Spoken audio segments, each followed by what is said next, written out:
Dernier chapitre de la première lettre de Jean. Jean fait la pédagogie de la répétition.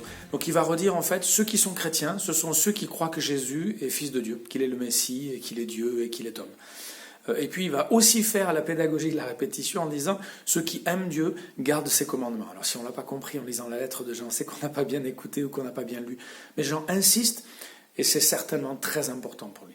Ensuite, il va parler de ces 3 témoins. On va dire, voilà, il y a 3 témoins, c'est l'eau, l'esprit et le sang. On est un peu surpris par ces paroles qui nous rappellent que Dieu se porte garant de Jésus.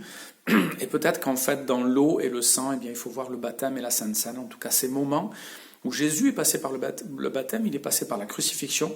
Et il nous demande à nous aussi de passer par ces moments et ces endroits où il est passé.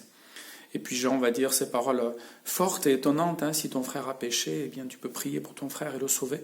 Il y a des péchés qui ne mènent pas à la mort, mais il y a un péché qui mène à la mort. Et évidemment que nous, on pense à ce blasphème contre le Saint-Esprit, à tous ceux qui finalement refuser Dieu, c'est commettre un péché qui mène à la mort. Et c'est l'incrédulité dont parle finalement Jean, dont a parlé beaucoup aussi l'Épître aux Hébreux, cette incrédulité qui nous éloigne de Dieu, qui nous empêche de croire que Jésus est le Fils de Dieu, et qui nous empêche d'une certaine façon d'être sauvés.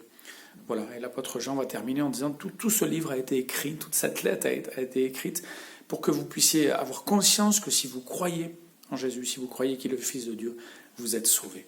Voilà pourquoi ce livre a été écrit, voilà pourquoi nous pouvons être rassurés ou interpellés si nous ne sommes pas sûrs que Jésus est le Fils de Dieu et si nous pensons que nous aimons Dieu, mais sans garder ses commandements. Soyez bénis, passez une bonne journée et à bientôt.